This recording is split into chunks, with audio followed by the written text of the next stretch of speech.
સૃષ્ટિ છે, વિસ્મૃતિ થઈ છે. આ શ્રી મહાપ્રભુજી ચિંતન કરી રહ્યા. જો આ મધુરાષ્ટક એ સાક્ષાત રસ છે. કૃષ્ણ એ સાક્ષાત રસો વૈસહ છે. પરમાત્માને શાસ્ત્રોમાં રસરૂપ કયા છે, પણ રસાસ્વાદ કરવામાં, રસપાન કરવાની કુશળતા જોઈએ છે. એ જ કેરી હોય, એને કાપીને ખાઓ તો જુદો સ્વાદ આવે, એને સીધી મોઢામાં મૂકો તો જુદો સ્વાદ આવે, એનું રસ કાઢીને ખાઓ તો જુદો સ્વાદ આવે. એ જ રસનો રસાસ્વાદ તમે કઈ રીતે કરો છો, એનાથી રસાનુભવ બદલાય. કૃષ્ણ એ જ છે. તમે આસ્વાદ કઈ રીતે કરવા માંગો છો? યશોદાજીની જેમ, સખાની જેમ, ઉદ્ધવની જેમ, નારદની જેમ, પ્રહલાદની જેમ કે ગોપીની જેમ? છે તો એ જ કૃષ્ણ. કૃષ્ણ બદલાઈ નથી જતા. આસ્વાદનો પ્રકાર બદલાઈ જવાથી એ જ કૃષ્ણ તત્વનો રસાનુભવ બદલાઈ જાય. એટલે તો નારદજી ભક્તિ સૂત્રમાં કહ્યું ને, કૃષ્ણ તત્વને સંપૂર્ણ રૂપે ચાખવો હોય, એનો અનુભવ કરવો હોય તો કોની જેમ કરશો? તો કે યથા વ્રજ ગોપિકાના. તે રીતે ગોપીજનોએ એનો આસ્વાદ કર્યો, એ રીતે કૃષ્ણનો આપણે આસ્વાદ કરવા. અને એ આસ્વાદનો પ્રકાર, એ આસ્વાદનો અનુભવ અને એની અભિવ્યક્તિ એ મધુરાષ્ટક છે. કારણ કે મહાપ્રભુજી કોઈ સાધારણ નથી. એ કોણ છે? રસનો મહત્વ થાય આસ્વાદમાં, અને બીજું મહત્વ પાત્રનું. ઘણા લોકો કહે ને, વ્રજમાં જઈએ ને તો ચા પીવાની બહુ મજા આવે. પેલું માટીનું કુલ્લડ હોય અને ગરમ ગરમ શિયાળામાં ચા પીધી, આનંદ આવી જાય. હવે ચા તો એ જ છે, પણ એ જ સ્ટીલના ગ્લાસમાં પીવો અને એ જ તમે કુલ્લડમાં પીવો, કેવો આસ્વાદ બદલાઈ જાય. અને હમણાં તો પાછી ઓળાની સીઝન ચાલે, લોકો એના માટે ભઠ્ઠી ઘરમાં લઈને કે એ તો આપણે પેલામાં જ શેકવા. લોકોના કેવા પ્રકાર હોય છે. આસ્વાદ એ પાત્રના પણ, તો પાત્ર પણ મહત્વ રાખે છે રસાનુભવની વૃદ્ધિમાં. તો આ મધુરાધિપતિ એવા કૃષ્ણ અને એનો રસ ક્યાં પ્રગટ થયો, કયા પાત્રમાં? તો કે સૌંદર્ય રૂપ શ્રી વલ્લભના પાત્ર. અને એટલા માટે એની મધુરતાની અધિકતા થઈ ગઈ. સુંદરતા પામતા પહેલા સુંદર બનવું પડે, જેમ કહ્યું છે એમ મધુરતા પામતા પહેલા મધુર બનવું. તો જેવા મધુરાધિપતિ છે એવા જ મધુરાધિપતિ અમારા શ્રી મહાપ્રભુજી પણ. અને એટલે કારણે શ્રી વલ્લભના મુખથી મધુરાષ્ટક પ્રગટ થયું, એટલે એમાં મધુરતાની અધિકતા થઈ. કારણ કે જેવું મધુરાષ્ટક મહાપ્રભુજીએ કૃષ્ણ રસનો અનુભવ કરીને અભિવ્યક્ત કર્યો, એવો જ વલ્લભ રસનો અનુભવ કરી અને શ્રી હરિરાયજીના મુખમાંથી શબ્દો સર્યા, શ્રી વલ્લભ મધુરા કૃતિ મેરે. શ્રી વલ્લભ મધુરા કૃતિ મેરે, શ્રી વલ્લભ મધુરા કૃતિ મેરે. સદા વસો મન यह जीवन धन, सदा वसो मन यह जीवन धन. निज जन सो कहत हो तेरे. श्री वल्लभ मधुरा कृति मेरे, श्री वल्लभ. મધુરાષ્ટકમાં જેમ પ્રભુના માધુર્યના એક એક શ્રીઅંગના દર્શન કરી અને શ્રી વલ્લભે એ મધુરાધિપતિના ગુણગાન કર્યા, એવા જ કારણ કે પાત્ર અને પ્રાપ્તિ આ બંને બહુ મહત્વ. પ્રાપ્તિ કૃષ્ણનો રસ છે, પાત્ર શ્રી વલ્લભ છે, અને આ બંનેનું સુભગ મિલન એટલે મધુરાષ્ટક. મધુર વદન અરુ મધુર નયન યુગ, મધુર વદન बदन अरु मधुर नयन युग मधुर ब्रोह अलकन की पाती मधुर भाल बिच तिलक मधुर अति मधुर भाल मधुर भाल बिच तिलक मधुर अति मधुर नासिका कहीं न जात श्री वल्लभ मधुराकृति में પ્રતિક્ષણ નિકુંજસ્થ લીલા રસ સુપૂરિત. શ્રી મહાપ્રભુજીનું નામ છે ને, પ્રતિક્ષણ નિકુંજમાં થતી લીલાઓથી ના રસથી પૂરી શ્રી મહાપ્રભુજી. આ મધુરાષ્ટક એવું દિવ્ય છે કારણ કે મહાપ્રભુજીનું એક સ્વરૂપ એ સ્વામિનીજીનું સ્વરૂપ, અને સ્વામિનીજીના સ્વરૂપમાંથી જ સમસ્ત આ ગોપીજનોનું પ્રાગટ્ય. અને એ ગોપીજનોનું પ્રાગટ્ય એટલે 6 ટીકાઓ મધુરાષ્ટક ઉપર છે આચાર્યો. એમાં હરિરાયજીની ટીકામાં હરિરાયજી આજ્ઞા વિરહાત્મક રૂપે કરે. ક્યાં તો વિરહમાં ગવાયેલી ગાથા છે. જેમ ગોપી ગીતમાં એક એક લીલાઓ એક એક શ્રીઅંગનું ચિંતન કરી ગોપીજનો સંયોગમાં મળેલા આનંદનું સ્મરણ કરી રહી છે, એમ અહીંયા સમસ્ત ગોપીજનો શ્રી વલ્લભના શ્રીઅંગમાં વિરાજમાન છે અને સ્વામીજીના મુખમાંથી આ એક એક ગોપી એક એક માધુર્યને ગાઈ રહી છે. અધર મધુર રસરૂપ મધુર છવિ અધર મધુર રસ રૂપ મધુર છવિ મધુર મધુર દો લલિત કપોલ લલિત કપોલ श्रवण मधुर कुंडल की झलकन श्रवण मधुर कुंडल की झलकन मधुर मकर मानो मधुर मकर मानो करत करो श्री वल्लभ मधुराकृति मेरे श्री वल्लभ શ્રી વલ્લભ મધુરાકૃતિ મેરે. ઠાકોરજી મધુરાધિપતિ અને વલ્લભ મધુરાકૃતિ. સાકૃતિ સ્તૌમી, સર્વોત્તમ સૂત્રમાં કહ્યું ને, સાકૃતિ એટલે સાધારણ આકારની અલૌકિક માધુર્ય યુક્ત થી સ્વરૂપ વાળા શ્રી મહાપ્રભુ ચિંતા કરી રહ્યા છે. એટલે જ જે મૂળ વાત મધુરાષ્ટકના મહાત્મ્યની કહેવામાં આવે, અહીંયા પ્રાપ્તિ અને પાત્ર, પ્રસાદ અને પાત્ર બંને મધુર રસથી ભરેલા. પ્રસાદ પણ એવો છે ને પાત્ર પણ એવું છે, અને ત્યારે એનો અનુભવ શ્રી મહાપ્રભુજી ચિંતા કરી રહ્યા છે. મહારાત્રિ મધ્યરાત્રિ છે. શ્રાવણ શ્યામલે પક્ષે એકાદશ્યામ મહાન સાક્ષાત કોઈ આકાશવાણી થઈ હોય, કોઈ સ્વપ્ન દેખાયું હોય કે કોઈ અવતાર આવ્યો એમ નથી. જે ગોપીઓના મધ્યમાં સાક્ષાત મન્મથ એ જે પ્રગટ થયા હતા, એ જ રાસેશ્વર, એ જ શ્રી કૃષ્ણ પોતે, એ જ અવતારી એતે ચાંસ કલા પુંસ કૃષ્ણસ્તુ ભગવાન સ્વયં, એ જ પૂર્ણ પુરુષોત્તમ શ્રી કૃષ્ણ પોતે પ્રગટ થયા. સાક્ષાત ભગવતા પ્રોક્તમ. ઠાકોરજી શ્રી મહાપ્રભુજી પ્રગટ થઈને દર્શન,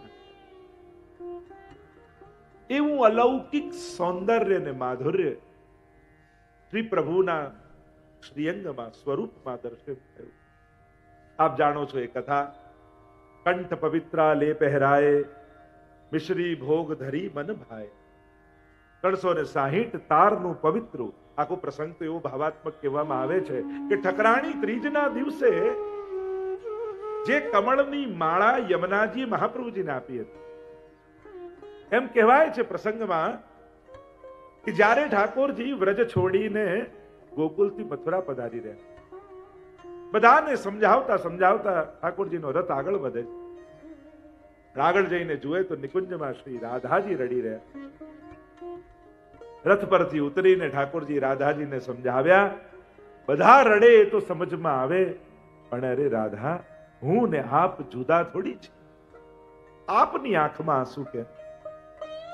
રાધાજી કહેવા લાગ્યા, એ તો હું જાણું છું, તત્વતઃ આપણે એક છીએ, અને આંખીને એસી ટેવ પડી, તમારા નેત્રોને આપના દર્શનની એવી આદત પડેલી છે, આપ ન દેખાઓ, પલભર ન દેખાઓ તો પ્રાણ નીકળી જાય એવો વિરહ. કેમ રહીશું આપના વગર? કેમે કરીને રાધાજીને સમજાવ્યા. અને એ સમયે જેટલા ગોપીજનો હતા બધાએ પોતાના હૃદય રૂપી કમળ એક એક રાધાજીને આપ્યા, અને રાધાજીએ કમળની માળા બનાવી અને પ્રભુના શ્રી કંઠમાં ધરાવી અને કહ્યું કે પ્રભુ, આપ પધારો છો, વચન આપીએ છીએ જીવીશું, પણ આપ નહીં હો ત્યારે આ હૃદયનું શું કર્યું? એમ કરો, આ કમળ રૂપે અમે અમારા હૃદય આપના શ્રી કંઠમાં ધરાવી દઈએ, અમારા હૃદયને આપ લેતા જાઓ, કારણ કે હવે આ હૃદય અમારા કામનું રહ્યું નથી, કારણ કે આ તો આપને આપેલું, અને ક્યાંક અમારી પાસે રહેશે ને ક્યાંક સંસારમાં એને રસ જાગી જશે, તો અમારું પતન થઈ. અને એ કમળની માળા લઈ પ્રભુ ચાલ્યા. વિશ્રામ ઘાટે આવીને વિશ્રામ કર્યો. આંખ બંધ કરીને જુએ છે તો બધાના રડતા ચહેરાઓ દેખાય છે. ગોપીઓ રડી રહી છે, ગાય રડી રહી છે, રાધાજી રડી રહી. પ્રભુનું મન વ્યાકુલ થઈ ગયું.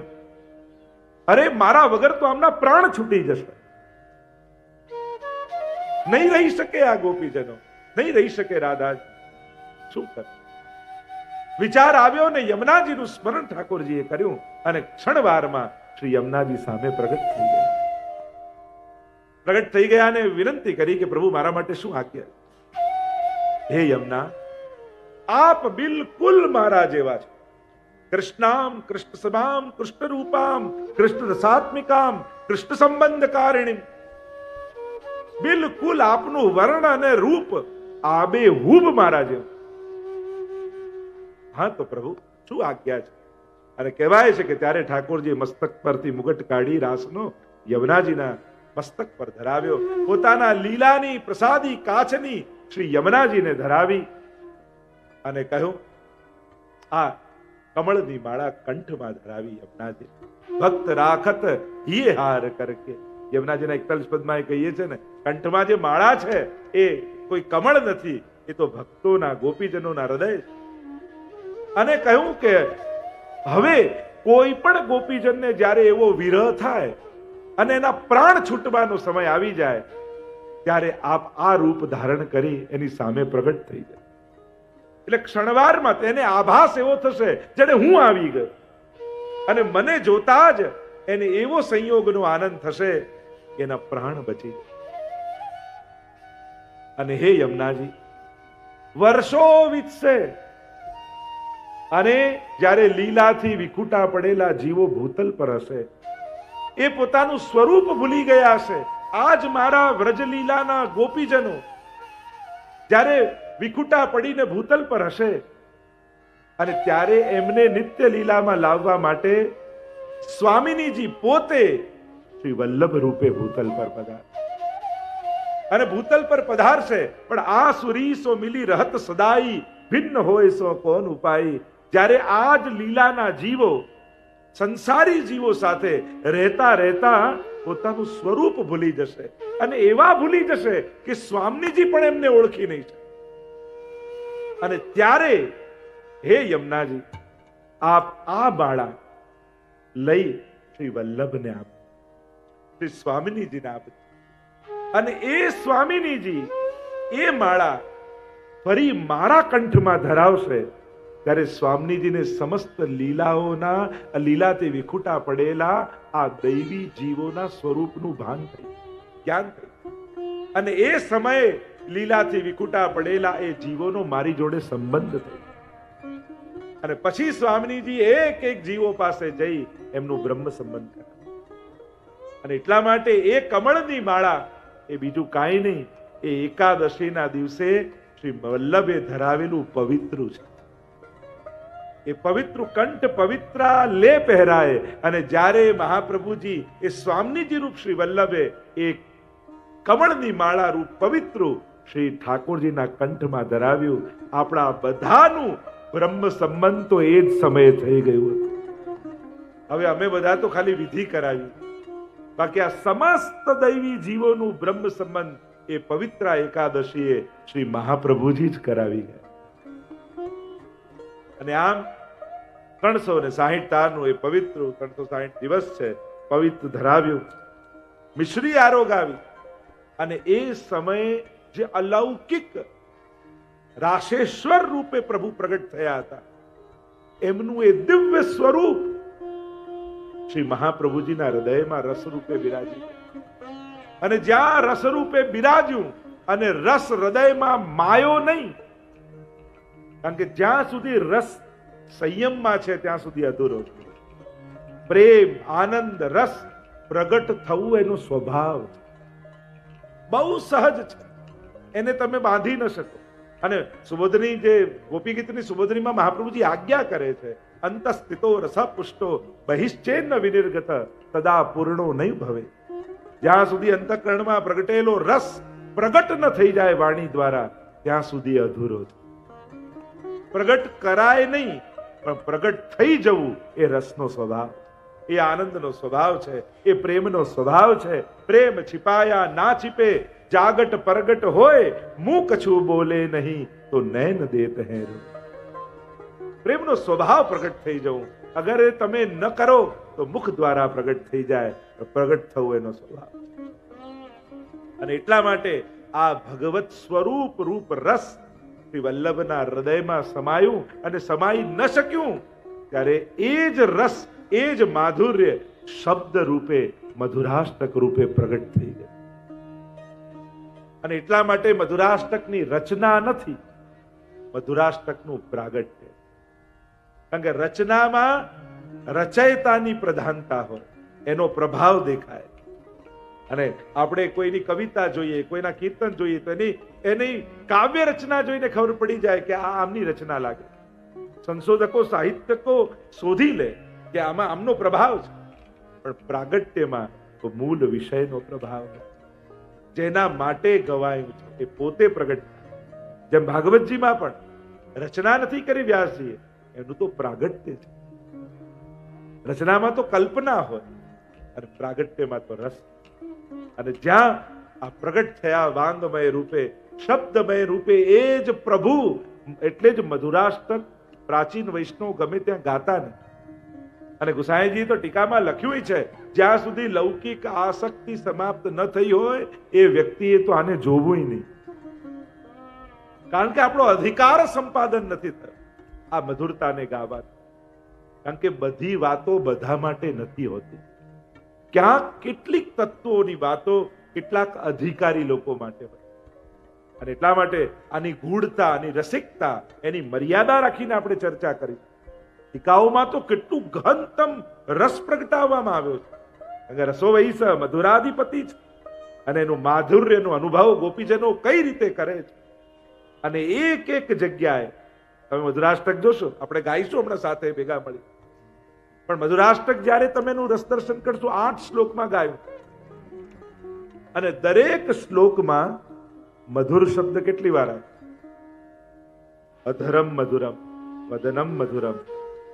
આપણે હમણાં જયારે ગાન કરીએ ત્યારે રસ દર્શન કરીએ ત્યારે મહાપ્રભુજીના હૃદયમાં રસ સમાયો નહીં, ત્યારે મધુરાષ્ટક રૂપે આ મધુરાષ્ટક પ્રગટ થઈ ગયું. आओ साथ में मिलकर मधुराष्टक का गान करते हैं और फिर रस दर्शन करें. बोलो कृष्ण कन्हैया लाल की जय. अधरम मधुरम वदनं मधुरं नयनं मधुरं हसितं मधुरं हृदयं मधुरं गमनं मधुरं मधुराधिपते रखिलं मधुरं वचनं मधुरं चरितं मधुरं वसनं मधुरं वलितं मधुरं चलितं मधुरं भ्रमितं मधुरं मधुराधिपते रखिलं मधुरं वेणुर्मधुरो रेणुर्मधुर पाणिर्मधुर पादो मधुरो नृत्यं मधुरं सख्यं मधुरं मधुराधिपते अखिलं मधुरं गीतं मधुरं पीतं मधुरं भुक्तं मधुरं सुप्तं मधुरं रूपं मधुरं तिलकं मधुरं मधुराधिपते रखिलं मधुरं करणं मधुरं तरणं मधुरं हरणं मधुरं रमणं मधुरं वमितं मधुरं शमितं मधुरं मधुराधिपते रखिलं मधुरं गुञ्जा मधुरा माला मधुरा यमुना मधुरा वीची मधुरा सलिलं मधुरं कमलं मधुरं मधुराधिपते रखिलं मधुरं गोपी मधुरा लीला मधुरा युक्तं मधुरं मुक्तं मधुरं कृष्णं मधुरं शिष्यं मधुरं मधुराधिपते रखिलं मधुरं गोपा मधुरा गावो मधुरा यष्टिर्मधुरा सृष्टिर्मधुरा दलितं मधुरं फलितं मधुरं मधुराधिपते रखिलं मधुरं मधुराधिपते रखिलं मधुरं मधुराधिपते रखिलं मधुरं मधुराधिपते अखिलम मधुरम 8 શ્લોકમાં અષ્ટક ગાય. પ્રત્યેક શ્લોક તમે જો જોવા જાઓ તો પ્રત્યેક શ્લોકમાં 7 વાર મધુર શબ્દનો પ્રયોગ. અધરમ મધુરમ વદનમ મધુરમ નયનમ મધુરમ છેલ્લે મધુરાધિપતે અખિલમ મધુરમ. હવે જોશો તો 7 વાર મધુર શબ્દનો પ્રયોગ અને 8 શ્લોક છે એટલે 8 સત્તા 56. વ્રજ કમલાકાર અને કમલાકાર જો હવેલીમાં પણ આજે જ સંજોગ જો આજે જ વ્રજ કમલનો મનોરથ વ્રજધામમાં છે. વ્રજ કમળાકાર છે અને એની 56 પાંખુડીઓ છે. વ્રજ કમલનો મનોરથ હોય પ્રાય જ્યારે કરતા હોય ત્યારે એક એક નામ લખતા હોય, આ સ્થાન એમાં વિભિન્ન સામગ્રી હોય અને મુખ્ય બ્રજના લીલાના 56 સ્થાનો છે. અને 56 સ્થાનોમાં જ્યાં જ્યાં લીલા થઈ રહી છે અને આ લીલા થઈ જ રહી છે, ચાલુ જ છે, થઈ હતી એમ નહીં કહું, અને ત્યાં ત્યાં પ્રભુએ જેના પર જે રીતે કૃપા કરી એ 56 ગોપીજનો આજે સ્વામીજીના મુખેથી પોતપોતાના સ્વ આનંદને, સ્વ અનુભવને સ્મરણ કરી અને ગાઈ રહી. પુષ્ટિ માર્ગમાં એમ જોવા જાઓ તો વર્ષ દરમિયાન મુખ્ય 56 ઉત્સવો માનવામાં આવે.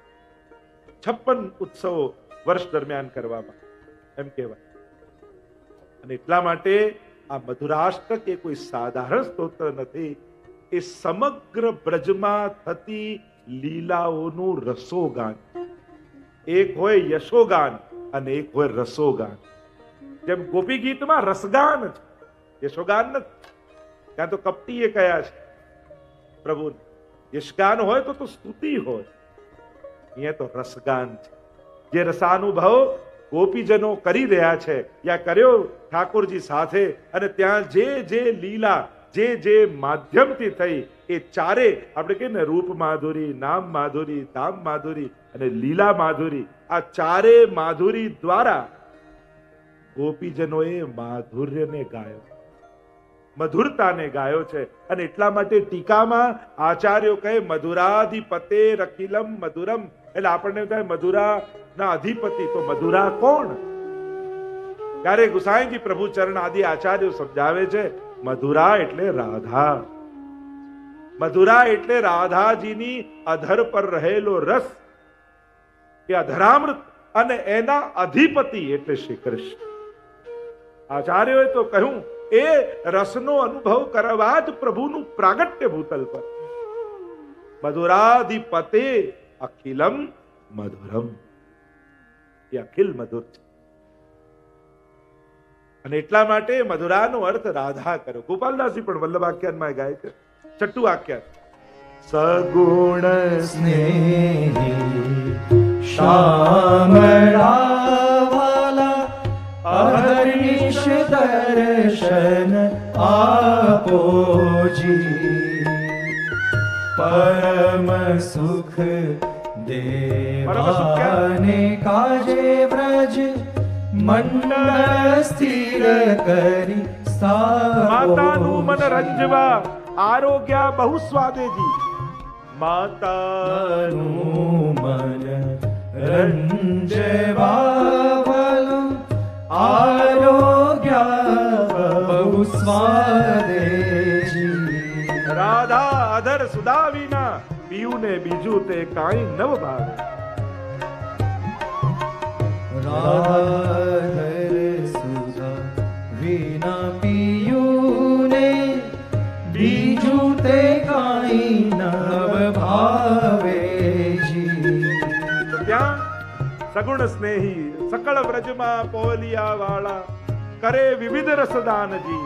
એ લીલા મારે મન વસો જે ભક્ત માંગે માનજી.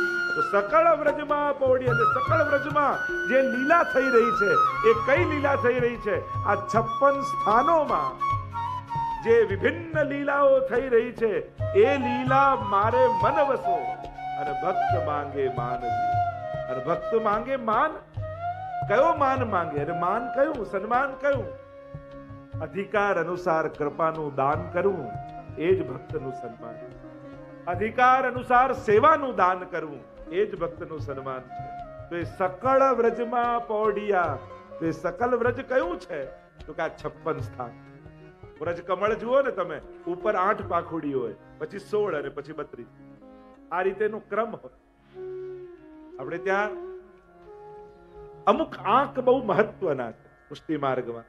જેમ 9 નો આંક છે, 11 નો આંક છે, 56 નો આંક છે, 84 નો આંક છે, 108 નો અંક છે. એમ અમુક અંક બહુ મહત્વના. 56 અંક એ બહુ રસાત્મક ભાવ. અનેક પ્રકારના ભાવો એ 56 આંકના માનવામાં આવે. 56 પ્રકારના ઉત્સવો, 56 પ્રકારની ભક્તિનો વિશેષ કયો છે. અને એ જ પ્રકારથી 56 પ્રકારનો રસાનુભવ ગોપીજનોએ વ્રજમાં કર્યો.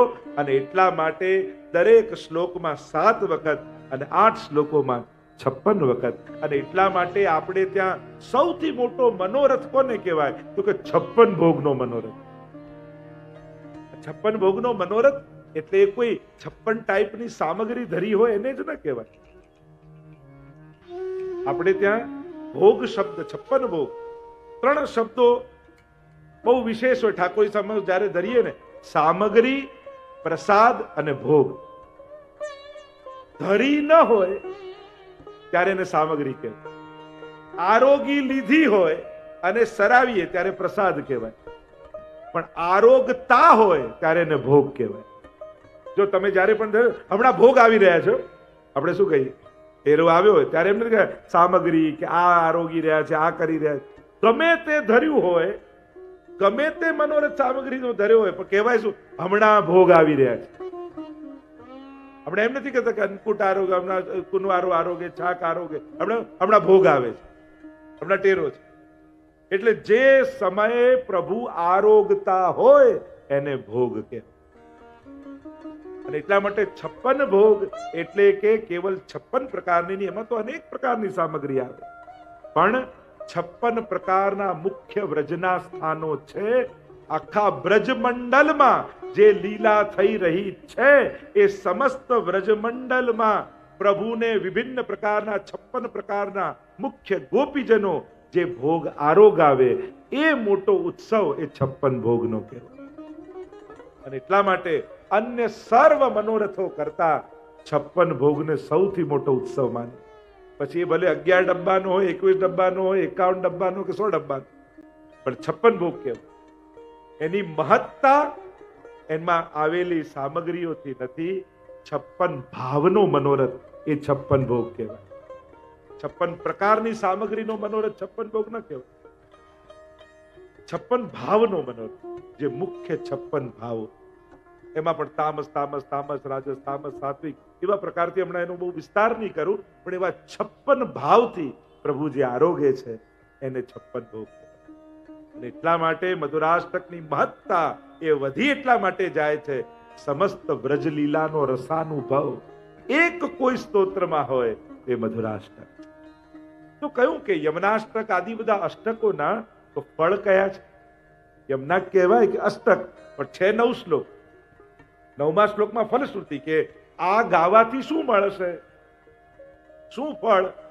તો મધુરાષ્ટકમાં તો એવું કઈ ફળ બતાવ્યું નહીં. કેમ? કારણ કે મધુરાષ્ટક પોતે ફલ છે, એ પોતે ફલાત્મક છે. હરિરાયજી વિરહાત્મક માને, શ્રૃંગાર રૂપ પ્રભુ છે. શ્રૃંગાર કલ્પદ્રુમમ, એમ ભાવ દીપિકામાં ગોપીનાથજી કહે પ્રભુ કેવા છે? શ્રૃંગાર કલ્પ વૃક્ષ જેવા. અને શ્રૃંગાર રસ દ્વિદલાત્મક છે, સંયોગાત્મક અને વિપ્રયોગાત્મક. તો મધુરાષ્ટકને બંને રીતે જોવામાં આવ્યું. એક સંયોગાત્મક રસનો અનુભવ કરતા ગોપીજનો ગાય, અને બીજું જે સંયોગ સમયે આનંદ લીધો અને પ્રભુ અત્યારે નથી, અને જે વિપ્રયોગ સમયનું સ્મરણ કરે, એ વિપ્રયોગ સમયે ગાયેલું એ પણ મધુરાષ્ટક કહેવાય. બંને ભાવ આપણે. અને એટલા માટે આ મધુરાષ્ટકની મહત્તા અનેક ગણી વધી જાય છે. કારણ જેટલા ગોપીજનો છે, જો એ સ્વામીજીમાંથી જેનું પ્રાગટ્ય છે. મુખ્ય સ્વામીજી, એમના મુખારવિંદમાંથી ચંદ્રાવલીજીનું પ્રાગટ્ય, એમના મુખારવિંદમાંથી લલિતાજીનું પ્રાગટ્ય, એમના મુખારવિંદમાંથી વિશાખાજીનું પ્રાગટ્ય. એમ કરતા કરતા અનેક મંડળ રચના રચી ખેલે શ્રી નંદકુમાર. એમ વલ્લભાખ્યાનમાં કહ્યું ને કે આ રીતે જ ભાવો ગોપી બની લીલામાં પ્રગટ થઈ જાય છે. કૃષ્ણ ગોવિંદ ગોપાલ રાધે માધવા, રાધે કૃષ્ણ ગોવિંદ ગોપાલ રાધે માધવા, રાધે કૃષ્ણ ગોવિંદ ગોપાલ રાધે માધવા, રાધે કૃષ્ણ ગોવિંદ ગોપાલ રાધે માધવા, ગોવિંદ રાધે માધવા, ગોવિંદ રાધે માધવા, ગોવિંદ રાધે માધવા, ગોવિંદ રાધે માધવા, ગોપાલ રાધે માધવા, ગોપાલ રાધે માધવા, ગોપાલ રાધે માધવા, ગોપાલ રાધે માધવા, રાધે કૃષ્ણ ગોવિંદ ગોપાલ રાધે માધવા, રાધે કૃષ્ણ ગોવિંદ ગોપાલ રાધે માધવા, રાધે કૃષ્ણ ગોવિંદ ગોપાલ રાધે માધવા, રાધે કૃષ્ણ ગોવિંદ ગોપાલ રાધે માધવા.